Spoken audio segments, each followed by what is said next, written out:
Nderuar miq, mbrëmjen e sotme gjykata kushtetuese mori vendim që të mos marrë vendim për çështjen e Belinda Ballukut, duke e mbytur në barazim 4-4 dhe duke lënë në fuqi vendimin e gjykatës së posaçme, duke rikthyer pezullimin për Belinda Ballukut nga posti i zëvendës kryeministres dhe ministres së infrastrukturës dhe energjisë. Në këtë mënyrë tashmë vendimin pritet që topi pra kalon në Këshillin e Mandateve dhe Imuniteteve në Kuvendin e Shqipërisë për t'ju përgjigjur SPAK-ut për kërkesën e dytë. Pasi zonja Balluku ka 3 kërkesë, 3 masa: ndalimi i daljes jashtë vendit, pezullim nga detyra dhe kërkesën për arrest. Por çfarë do të thotë ky vendim, që në fund të fundit nuk e vendosi precedentin për të ardhmen, duke lënë të hapur gjithçka dhe çdo gjë tjetër? Ne do të sqarojmë më së miri në një bisedë të shpejtë me avokatin Gylsen Zhdimri. Avokat, përshëndetje dhe faleminderit. Përshëndetje, faleminderit për ftesën. Fjala është për ty, ky është momenti. Partia Socialiste dhe kryeministri Rama, i cili ka lavdruar reformën e tij në drejtësi, sot u përball me padrejtësinë e tij me gjykatën kushtetuese, e cila nuk pati guximin të dalë me një vendimarrje jo 4-4, por të dilte përpaktën me 5 antar, dhe duke arsyetuar pse e pranon apo pse e rrezon, do thosha, kërkesën e kryeministrit, ose të dilte me një vendimarrje të qartë, duke thënë që të bënte deklarimin e kompetencës apo jo, dhe të kishim një praktikë unifikuese për sa i përket të rasteve të mëtejshme që mund të ndodhin në të ardhmen. Mos marrja e një vendimarrje nga gjykata kushtetuese është një tregues i qartë të ndikimeve amerikane, po edhe jo vetëm. Ndikime të cilat kanë të bëjnë me cenimin e sovranitetit, por në fund fare ndërhyn amerikanët për apo kundër? Amerikanët mbështesin SPAK-un, sepse ne kemi thënë shpesh herë që zoti Rama ka mbështetur zotin Dumani, sepse zoti Dumani i dha spatën për të pastruar kundërshtarët e tij politik. Në momentin që zoti Dumani u largua, zoti Rama doli në deklaratë dhe tha: erdhi momenti të përballemi dhe të tregojmë qartazi SPAK-ut që nuk është më republikë prokurorëve, por është një republikë parlamentare dhe është një republikë e cila qeveriset nga një qeveri ku nuk pranon të aplikohet Kushtetuta e 1976-s, ku pikërisht në 104 nënkupton që prokurori është mbi palët, pra prokurori mund të pezullojë, prokurori mund të bëjë çdo veprim dhe të marrë një gjykatës dhe të dalë në një vendimarrje duke bërë pezullim. Prandaj, duke qenë në këto kushte, unë mendoj se gjykata kushtetuese rrëzoi moralisht, juridikisht, politikisht zotin Rama. Pse e rrëzoi politikisht dhe moralisht? Sepse zoti Rama, kundrejt qytetarëve, thotë që unë e bëra reformë në drejtësi dhe unë jam ai i cili e kam formuar dhe e kam votuar. Dhe këtu tani lind ajo që ne themi ne gjithmonë, diskutimi, dhe shtrohet pyetja e qartë që përderisa ti e paske bërë reformë në drejtësi, do të thotë që ti paske luajtur një lojë të pistë kundrejt Ballukut, duke ekspostuar nga politika e vendit me procedurë, për shkak se nuk don të ta heqësh nga politika ashtu siç ke hequr të tjerë, duke i thënë që Partia Socialiste dhe zoti Rama nuk bëhet avokat i askujt. Avokat, tani si vazhdon më tej? Kush janë hapat nga nesër e tutje? Komisioni i rregulloreve dhe mandateve mund të dalë me një vendimarrje, por nevojitet patjetër pakti ose më mirë marrëveshja politike midis Partisë Socialiste dhe Partisë Demokratike që të dalim me një konkluzion të përbashkët ose të ndarë, pra me 2 raporte të ndara, për sa i përket heqjes së imunitetit të zonjës Balluku dhe duke dërguar raportet në seancën plenare. Por mos harroni edhe një fakt tjetër që është shumë i rëndësishëm: qytetarët dhe ne si publik nuk dim në të vërtetë kërkesën fillestare dhe përmbajtjes së kërkesës fillestare që zoti Rama ka dërguar në gjykatën kushtetuese. sepse pikrisht këtu është e gjithë loja. Çfarë?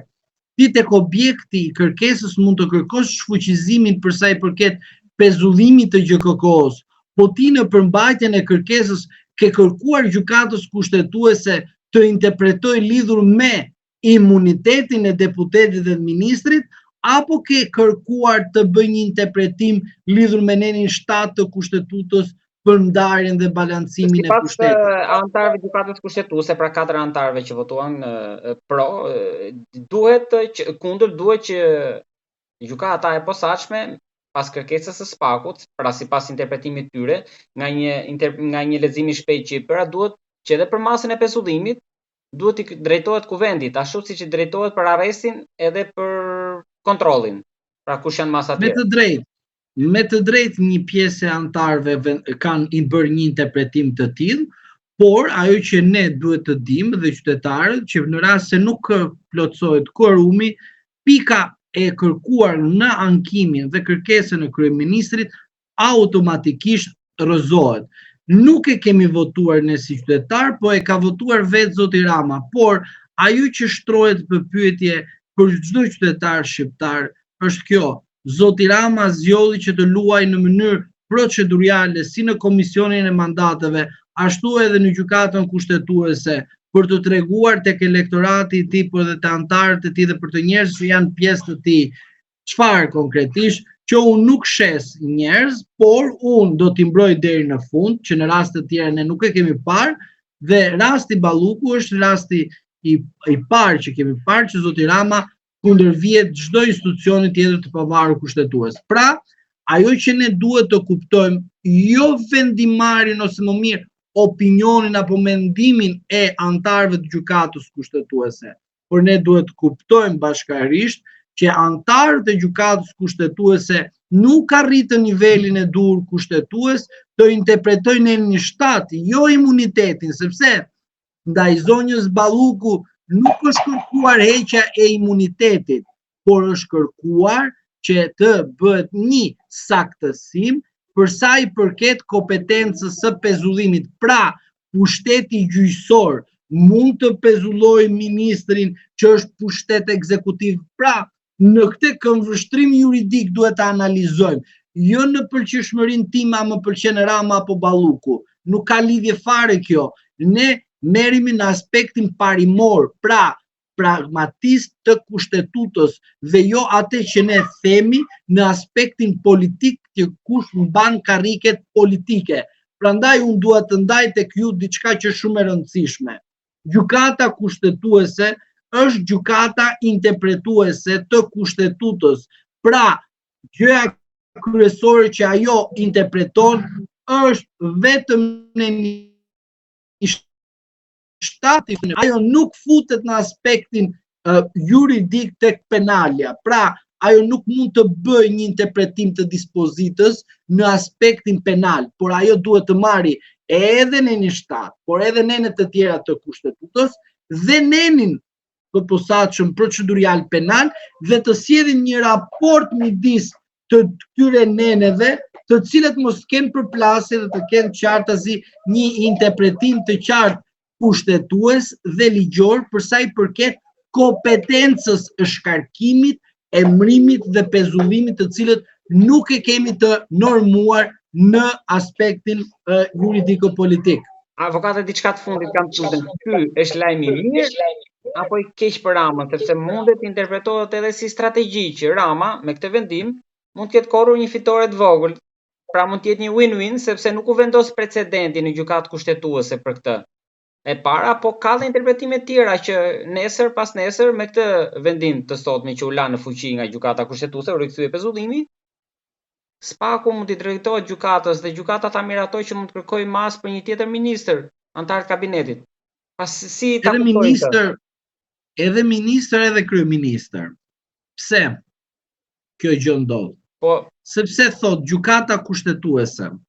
Shikoni, do ta shikojmë pak në aspektin më të cekët juridik. Pra që ta kuptojmë të gjithë ne dhe mos bëjmë filozofira më. Pra, ministri, çfarë është? Antari i Këshillit të Ministrave. Kryeministri çfarë është? kryetari i Këshillit të Ministrave. A është ministër kryeministri? Po është kryetari i ministrave, është i pari i ministrave. A Këshilli i Ministrave, antarët janë të barabartë? Po janë të barabartë.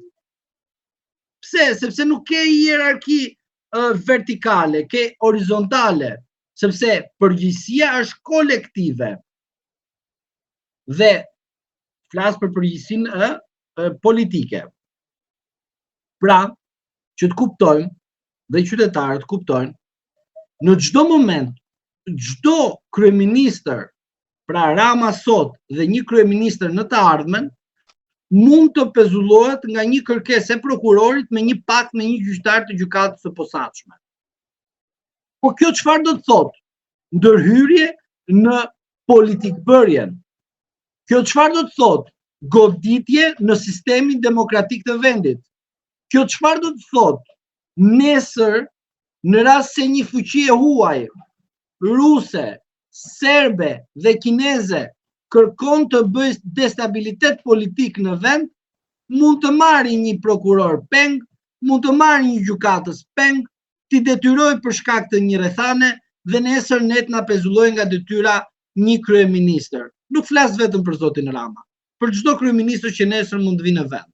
Pra do të thotë që gjykata kushtetuese nuk bëri atë që duhet kishte bërë, të interpretonte dhe jo të merrte një vendimarrje e cila në kuptimin e saj do jetë një vendimarrje për shkak se çdo gjykatës do t'japi interpretimin e tij për sa i përket asaj që ne themi mos plotësimit të korumit, por secili prej tyre do t'japi një mendim paralel apo në një mendim pakice, duhet të tregoj që pse nuk arriti vendimarrje, sepse edhe një herë thelbi nuk është dispozitivi sot i gjykatës kushtetuese. Thelbi është arsyetimi i gjykatës kushtetuese për rrëzimin e kërkesës së kryeministrit dhe thelbi që ne duhet të dimë është kjo. Jo objekti kryeministër për shfuqizimin e vendimit të GJKK-s për sa i përket pezullimit të zonjës Balluku, por përmbajtja e kërkesës së kryeministrit që të bëj interpretim të nenit për sa i përket imunitetit, sepse duhet keni parasysh diçka. Zoti Rama nuk vajti aty të kërkojnë interpretim imunitetit. Zoti Rama vajti të bëjë një interpretim për sa i përket nenit 7 të kushtetutës për ndarjen e pushteteve. Dhe në rast se pushteti gjyqësor mund të futet në punët e pushtetit ekzekutiv. Kjo është e rrezikshme. Mos ta merrni në aspektin militant, pra që unë jam militant dhe dua të rrëzoj Ramën. Ose unë jam opozitar dhe dua të rrëzoj Ramën. Jo, nuk bëhet fjalë për rrëzimin e një individit. Bëhet fjalë që nesër një pakt sekret që mund të marrë peng 2 individ, një prokuror, një gjyqtar, për interes të një shteti apo të fuqive të tjera, mundet të cenohet sovraniteti, integriteti territorial i çdo shqiptarit. Nuk kupton aty ai shqiptari majti djathtë parti pa parti. Është si puna e kodit penal. Është si puna e mbetjeve toksike. Është si puna e ushqimit që hajmë të gjithë. Pra janë disa gjëra të cilët ka përcejnë interesin partiak, po jo politik. Sepse ne kemi rënë dakord si shoqëri, çfarë të bëjmë? Të normojmë një kushtetut, këto rregullat t'i përcjellim përmes kuvendit, dhe kuvendi është ai i cili miraton dhe aprovon Këshillin e Ministrave.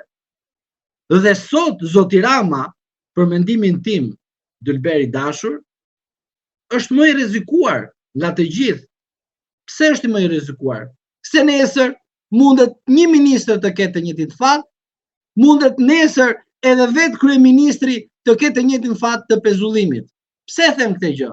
Sepse marrim tani rastin e zonjës Balluku që është në atë që ne flasim në komisionin e mandateve dhe rregullores. Deri sot zoti Rama nuk ka pranuar të japi autorizimin. Do presim të shikojmë se a do ta pranojë apo jo. Po më lejoni t'ju them një rast, një skenar tjetër.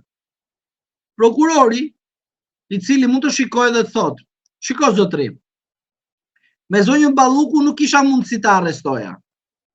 E pezullova dhe unë fitova.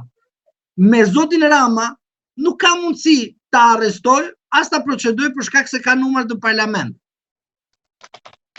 Po çfarë do bëj unë? Do bëj pikërisht atë pezullimin nga detyrat të kryeministrit. E kuptoni në cilën situatë ndodhemi që zoti Rama u krenu me reformë në drejtësi. Kjo është reforma e tij dhe duhet t'ja themi, derisa je krenuar, merre dhe urdhro para burgime, pa vendim gjyqësor, pa asnjë gjë që ka të bëjë me shtetin e së drejtës. Kemi të bëjmë thjesht vetëm me shtetin e imagjinuar nga zoti Rama. Ne kemi folë vazhdimisht, flasim vazhdimisht dhe themi të qytetarët vazhdimisht atë që duhet. Të vërtetën, cila është e vërteta? E vërteta është vetëm kjo, që ajo që keni normuar do ju vi edhe ju do ju godas. Këtë gjë nuk ka kuptuar zoti Rama.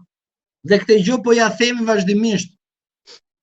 Dhe mos harroni një fakt tjetër, dhe zoti Manja, që doli në emisionin e Top Channel, tha dhe bëri një presion ndaj gjyqtarëve.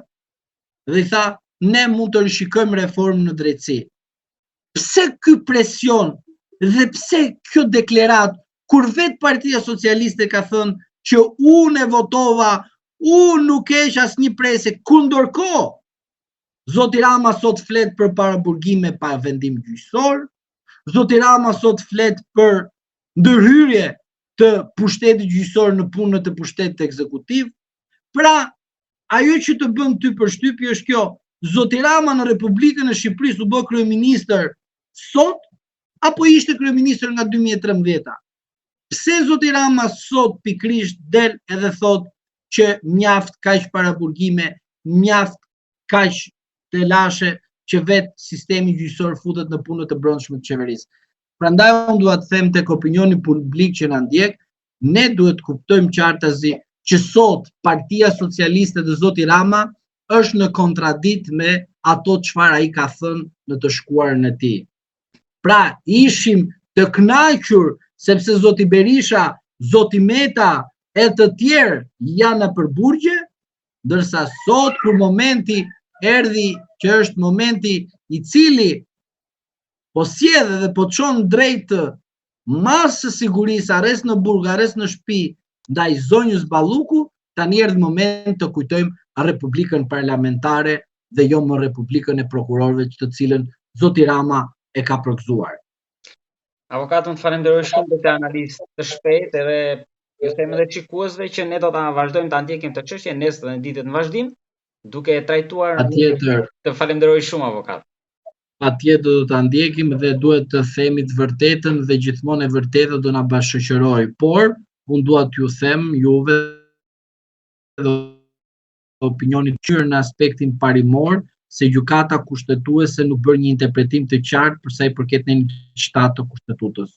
Pash një gjykatë kushtetuese e cila ka filluar të godas veten e saj. Unë falenderoj shumë avokat. Ju falenderoj edhe ju.